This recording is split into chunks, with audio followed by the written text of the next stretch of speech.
Ladies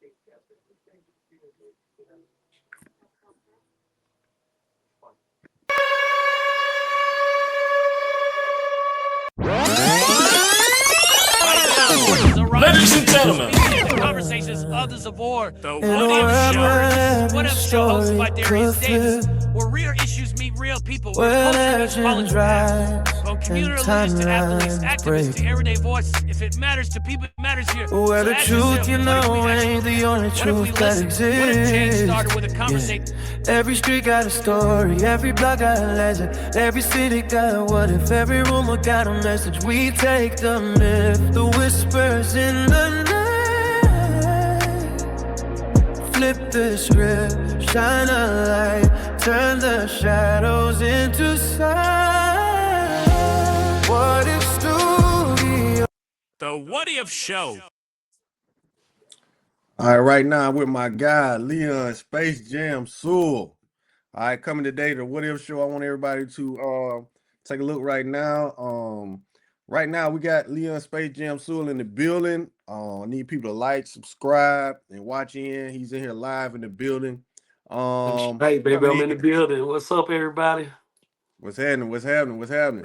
So he is from Abbeville, Alabama, traveling the country with the Harlem Wizards. He's been in the game 14 to 15 years. And we're going to also get into him breaking backboards, doing all the different dunks. And so he in the building. So I want to get started talking about Leon before you got into with the Harlem Wizards. You went to Abbeville High School. We're gonna get into that. So what was it like growing up in Abbeville? Oh man, Abbeville, Alabama, man, the roots, man, the hometown, man, it's country. I tell you that. Got dirt, it had dirt roads, the backyards, the cornfields, man, all that, the hay fields, man, all that, man. That's Abbeville, Alabama, man. But it was great, man. I wouldn't change where I come from for nothing, man. It helped me be who I am today. It gave me a good, humble background on what this world is really about. You know what I mean? Awesome, man. Awesome, man. I talk to a lot of people from Abbeville, and they talk about once they go outside of Abbeville, they appreciate Abbeville so much. Yeah, man. Yeah, man. I've been all around the world, man. I done seen a lot of different places, man. But Abbeville always got a place in my heart. Awesome, man. Awesome. So when did you realize, man, that you were just different, man? I know kind of high school, we used to tell you that all the time, but when did you realize that for yourself?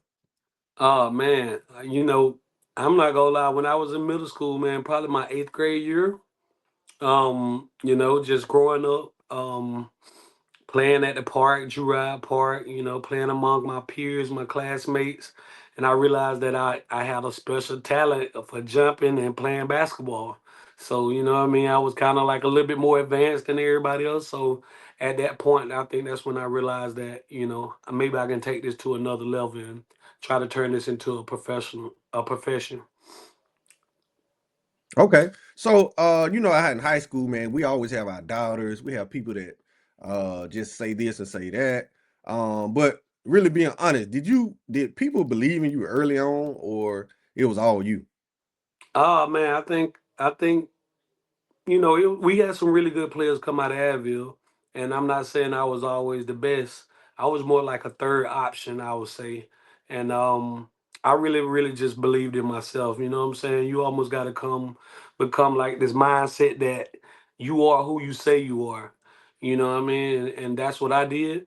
And I always just push myself and always, what I'm saying, just put that work in, that work ethic, the time, the effort, countless days of going to that park, shooting by myself. Nobody was out there, the goal just ringing by itself. So I would say I had it within myself, but it was some people that definitely seen it in me. You know what I mean? But you always got your doubters, like you said. But I knew that I was a little different and I could make this thing what it is today. Man, that's amazing. Amazing. So I do want to hear this part of the story, man. I know you started dunking early.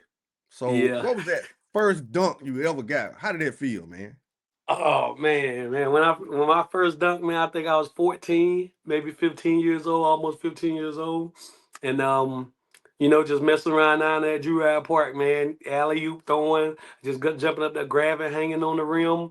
And at some point I was like, I had this much over the rim. So somebody threw me an alley, I caught it and dunked it. And I was in 8th grade. And I was like, dang, this feel good, man. After that, that's all I wanted to do. You know what I'm saying? Like anytime I got a chance to show people that I can dunk, that's what I did. Man, that's what's up, man. That's what's up. So I'm gonna ask this question. Did that moment kind of change how people looked at you, man, when you got that first dunk? You know, did guys look at you on the court a little bit different? Yeah, man. I mean, I think guys want to look more for to pass you the ball after that. You know what I mean? Because the slam dunk in the game of basketball is like the most exciting thing in the game, right? You know what I mean? Except unless you're hitting a half court shot or a 3/4 full shot, something like that. But the slam dunk in the game, people want to see that. People pay dollars to come see that. So I think the guys definitely looked at me different. They wanted to give me the ball a little bit more, throw me the alley oop, and be the person like, dude, Leon, so he caught a dunk in the game, and I was the one that threw it to him. You know what I'm saying? So I had some good guys to throw that ball up to me. Okay, okay, awesome, man. So man, I used to do a lot of youth coaching, man, and coaching kids, and a lot of things they would always ask me about the dunk and how do you become a dunker. So I do want to ask you that, man. Kind of break it down for me. How do you actually become a dunker? A lot of people want to dunk and they, are trying to do it, and sometimes they do layups, soft layups. But how do you become a dunker? Man, you got to get in that gym, man. You got to put that work in, man. I remember I used to do like maybe 200 to 400 cal raises a night in 8th grade. You know what I mean? And it burned, but I did my 4 sets of 50, and I just kept on raising my calves, man. I built my calf muscles up so big, and I mean that's how I became a dunker. At that point, I was able to raise my vertical leap, and then I don't know if you referring to being a professional dunker. You want to know Mhm. how did I Yeah, become that? yeah. So I became a professional dunker right after my college year. I was at Belton University, and the NBA Sprite Slam Dunk Contest had a competition. So I entered it. I sent the video in. The video got 100,000 something views or something like that. And then Sprite called me, and then I won this Sprite Slam Dunk Contest up here in New York, and kind of like went viral after that. You know what I'm saying? After I left college, you know what I mean, and got offers from 2 different showcase basketball teams, and that's how I got into the professional dunking life. Oh man, that's awesome, man. I do want to ask you this question also, man. People look at your dunks, man, and they're in all of those dunks, man. And I mean, I understand some of that is training, but some of that is got to be God given, man. Come on, man. Some of that stuff you're doing, man, that's just hard to believe, man. Is that all training, man? Or some of that got to be God given. Is that the case? No, big shout out to my mama and daddy. I don't know what they did to produce me, man. You know what I'm saying? And then God put his mix in there. So it's definitely some natural instinct that I had for dunking, to be able to jump that high and just dunk that powerful and a lot of that power dunking come from just, what I mean, just pain, you know what I'm saying, from where I come from, you know what I mean, the struggle, you know what I'm saying, coming from, Abbeville ain't got much. So you know what I'm saying. I always want to sound off in the building. I want them to remember my name everywhere I went. So that's why I dunk hard and I always, what I mean, brought that pain and that power with me. Oh man, that's awesome, man. So what is something some people get wrong about dunking, man? A lot of times people say, dunking is this and dunking is that. What do they get wrong about it? Man, I don't know, man. I think a lot of people miss dunks because they don't put they, what I mean. It's just like a shot. They don't flick their wrist in the rim. You know what I'm Yeah. saying? So a lot of people just go up there and they just hit it like this, and the ball don't actually go down. You know what I mean? But I think I think that's pretty much the only thing that people miss about, what I'm saying, dunking. I don't. That's all I can come up with at this Gotcha, point. gotcha. Gotcha. So man, I remember, man, seeing you break that backboard, man. Uh Man, I really was looking at you break that backboard, man. And where were you when you broke your first backboard? Woo, that's a good question. I played with a team named Harlem Ambassadors out of Fort Collins, Colorado, and that was my maybe my first year out of college after I left Bethel University. Um, Not a clue what city I was in. Not a clue or any of that, but I was in warm up, so we was warming up, and I threw it off the ground. And it bounced off the backboard. I caught it and windmilled it, boom, like that, and the rim just came down before the Wow. game. So, and this Wow. was a fundraiser event, just like what we do here at the Harlem Wizards. So literally, that goal just broke, and then they had to put up like one of those roll-in baskets so we can play the game. It was crazy, man. It was crazy. So I don't know what city I was in, to be honest. I don't even know. Wow. Man, that's Yeah. amazing, man. So I'm asking about this, man. You know, what did the crowd do, man, when they saw you break that backboard, man? How did Oh they go man. when you broke? Anytime I broke a backboard, mind you, I done broke 12, right? I done broke 12 backboards. And yo, the crowd is just like they go nuts, man. It's crazy. Yeah, they never seen nothing like it. You know what I mean? They probably never will see anything else like it. So they just go berserk, man. If you look at any of my old videos and stuff like that, you can just hear the roar through the building. Everybody's like, "Whoa!" like that. Everybody's shocked. They never Yeah. seen anything like it, man. So and then it's just the adrenaline rush after that. So, I done got hurt, cut, all types of Ooh, stuff after breaking the backboard. You know what I mean? But like the adrenaline and the energy in the building is just outrageous. man, that's amazing, man. And I know that you're a power dunker, man. So is there some kind of secret sauce to breaking that backboard, man? Or is there a technique that only you have that you can kind of share maybe with us?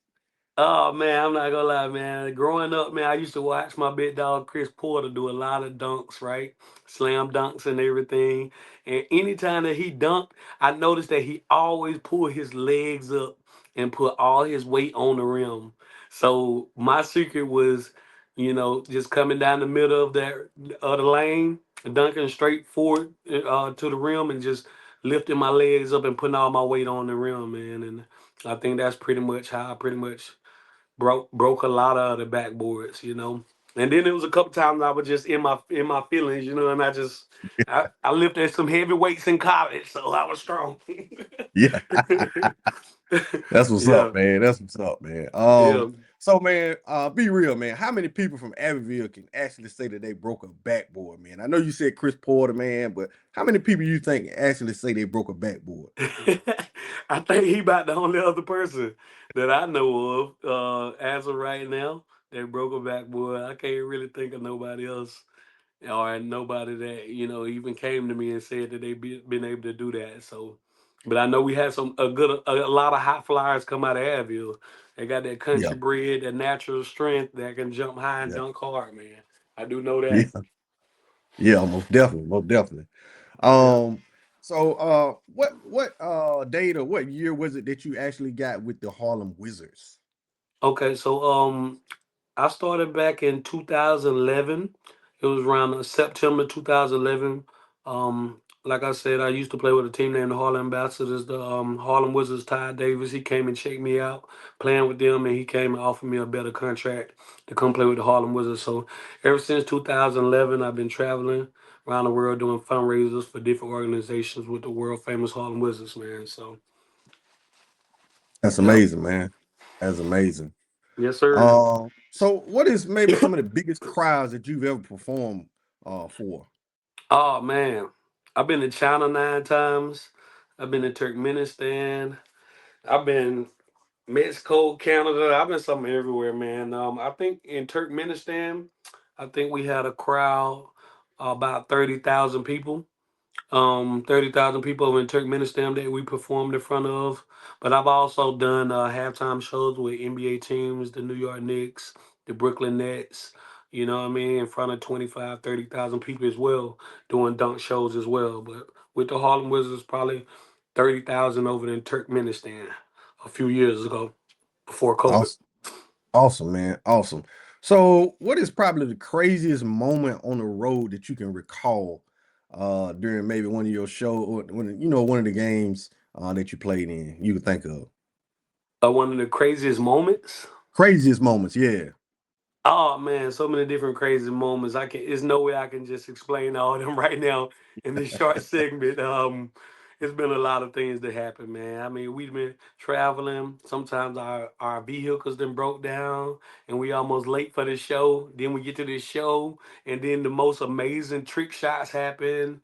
You know what I mean? People, I shoot shots out of the crowd. I got teammates that hit the ball like a baseball, and then they hit the top of the backboard, then fumbled around, rattled around, and still went in the basket, man. I think Wow. those are some of the most craziest moments that I've been a part of the Wizards, man, and I've seen. It's a lot of things that happen, man. It can go on and on, man. So many stories overseas in China. It's a lot of crazy stuff. Wow, that's amazing, man. That is Yeah. amazing. Um, so I do want to ask you about that, man. What is harder, man? Dunking or entertaining, man? What is more difficult? Oh man. At this age, Duncan is. I'm 41 now, so I done hung up to pretty much the Duncan shoes, man. I don't do too much of the jumping around and all that stuff anymore. The entertaining part is, I think it's pretty tough. You know what I mean? You got to have a natural instinct, a spur of the moment. This is a live show. You know what I mean? You got to be able to observe everything that's happening and be able to capture that moment and know how to get the attention of a crowd to draw them in and keep them engaged. You know what I mean? To entertain them, to make them laugh and smile and leave that forever lasting memory with them, man. But I think it's a balance, man. It's just all about the person and what's going on, and your charisma and the way that you deliver yourself. Awesome, man. Awesome. I do want to take this thing back to Abbeville, man, and I want to ask you this question, man. Go ahead. Do you got top five dunkers of Abbeville that you can call out just like off the top of your head? All Top right, five. top. Give me five. All right, top five. Here we go. All right, I gotta start with number five. I gotta give it to this one of my classmates named Cedric Mills. I think we was in eighth Ooh. grade. Cedric Mills had one of the best one leg between the legs that I Yeah, could see. You know what I'm saying? yeah, Big shout out to Cedric Mills. We had, I would say, uh, Martez Sampson. I don't want to put him at four, but I'm gonna just say Martez Sampson. Me and Martez grew up together, playing in the backyard, dunking all the time. Man, we was nice, man. I'm telling you, we was nice. We used to do all types of flips and dunks. It's crazy. Um, Big shout out to Sam Perry. Sam yeah. Perry. He was a good power dunker. He was taller. He went to Clemson. Big shout out to Sam Perry. He was a dunker. Then we had Chris Porter, of course. Yeah, You know what I mean? yeah. CP went to Auburn. Had the country on fire, had Auburn number one. And then I gotta put myself at number one. You know what I'm saying? Nobody messing with me, dog. I You know got what I you. mean? I done did it all. I done done it all. I got you. I got you. Yeah. Yeah. Most definitely, man. I got to put you number one too. Yes, sir. So who do you think had the most bounce out of all those dunkers? Who had the most bounce? Who had the most bounce? Yeah. Head at the rim, man. Head at the rim. I ain't gonna lie. Martez used to look in the rim. Yes, sir. Martez Sampson, he had a crazy windmill, man. He had a right, 1-2, right, left, and windmill, Yeah. and look in the rim, Jordanish, man. He used Yeah. to float. I'm not gonna lie, he used to Yeah. float. So big Yeah. shout out to Martez, man. Most definitely, man. I remember him doing the I think it was Statue of Liberty dunk. He Yeah, used to he do. used to do like this, do a 360, hold the Yeah. ball like, and turn around and throw it in Yeah. there like that. I ain't never seen nothing like that in my life, man. To this I'm day. telling you, man. Me and Martez had some stuff for everybody. I'm telling Ooh, man. you. Yeah, Uh man. Big Duncan. yeah. Uh who had the most power? I had the most power, man. Most definitely. Like at this point, it ain't no question I had the most power. But I ain't gonna lie, if I wasn't put myself there, it would probably be Chris Porter, no doubt. Cause that boy dunked hard and he routed that rim hard. Like Yeah. every time he dunked, it was like thunder through the gym. Everybody heard it. You Yeah. know what I'm saying? It was like boom, and everybody be right there with it. Boom. So Yeah, he always rocked the show, man. That encouraged me and engaged me to really want to start dunking like that for real. most definitely, man. Most definitely. So I do want to talk, man. Like I said, I work with a lot of youth, man, and a lot of people talking about athletes this day and age are softer. So do you really think that athletes this day and age are softer, the younger generation, than what we were, maybe 20, 30 years ago? Oh yeah, man. It ain't even a question, man. There's no doubt. You know what I mean? This kid's got everything these days compared to we didn't have nothing. You know what I mean? Mhm. We had old jump machines, ankle weights, that type of stuff, and then we played through injuries, man. You know what I mean? I'm playing through injury right now. I still got that old mentality where I'm playing through injury right now. Um, but yeah, these kids will sit out, man, for nothing. And then I just think that it's ridiculous. And I really wish that they could go back to, those early 2000s, at least where I came from. You know what I mean? They could see the difference that we just wanted to play ball. You know what I That's it. mean? We just wanted to That's play it. ball. You know what I mean? It doesn't matter. We got one hand. We still out there trying to hoop. You know what I mean? Cause we really was trying to get our name out there. We was trying to make it to the next level. But these kids, man, they'll sit out for any little bruise, any little thing these days. So it's no question that we was tougher. Most definitely, most definitely. I know you talk a lot about hard work, man. And all the hard work you had to put in. Is talent overrated? No, I wouldn't say talent overrated. See, natural talent is something you really can't teach, but hard work beats talent when what I mean when talent don't show up. Anybody that just work hard, no matter what, you ain't got the talent. I think you can outbeat talent if you work hard any day, man. Especially you got everybody on the same page in a 5-on-5 game, man. You know what I'm saying? So I think that'll overcome anything, man. So more than anything, be consistent, put the hard work in, and just believe when it's time for it to show, it will show. You just gotta stay ready. Most definitely, most definitely. Now I know you do a lot, try to do for your community, man. And I know you and the Harlem Wizards, y'all have some, outreach programs. Can you talk to me a little bit about that, what you guys do for the community and some of your outreach programs with the Harlem Wizards? Yeah, man. So like I have a Wiz Fit today. We're doing a Wiz Fit at a school, probably about 30 minutes from here in New Jersey. Um, we go into these communities. We set this Wiz Fit program up, or we'll set a basketball game up where we play against people out of the communities, teachers, firefighters, local celebrities, stuff like that. And we just do like a fundraiser event. All the proceeds go right back into the schools, right back into the communities. Been building up schools in cities for so long now, man. Every year we raise over maybe $3 million, in fundraisers. So, that's what we do, man. We just travel around the world, play some basketball, and raise funds to build these programs up in these different schools that we go into. Man, that is amazing, man. That's amazing. Yeah. So when it's all said and done, man, what do you want people to say about you? Man, people can say whatever they want to say about me. I got that mentality, you know what I mean? Where I know what I've done with my life, and the people that's close to me, they know what I've done with my life and where I came from. But I mean, I would like for people to say that, he was a good person. You know what I'm saying? He did the best that he could, and that I really I left a name and I put a stamp on Abbeville before I left, you know what I'm saying? Before I leave this world, you know what I'm saying? So just say that, you know what I mean? I did the best that I can, and I stood 10 toes down representing. Yeah, most definitely, man. And I know you've been in the game for a long time, man, and I kind of understand, getting age, coming up on all of us. So what's next for you, man? I know you probably gonna put your dunking shoes up in a little bit. What's next for you? What do you see yourself doing later on? Oh man, after this, man, I don't know, man. I pretty much want to do some coaching. You know what I mean? I'm definitely interested in probably coaching. You know what I mean? Be able to spread the youth. The knowledge that I do know, and everything that Coach Knight installed in me. You know what I mean? Coming up, those morals, you know what I mean? Just standing on business, being a man, first of all, you know what I mean? Good character, you know what I mean? Being standing on your word and going about life the way that you really should be going about it, you know, and staying away from the nonsense and the trouble. So, yeah, I would love to do some coaching, some mentoring, you know what I mean? Some public speaking type of thing.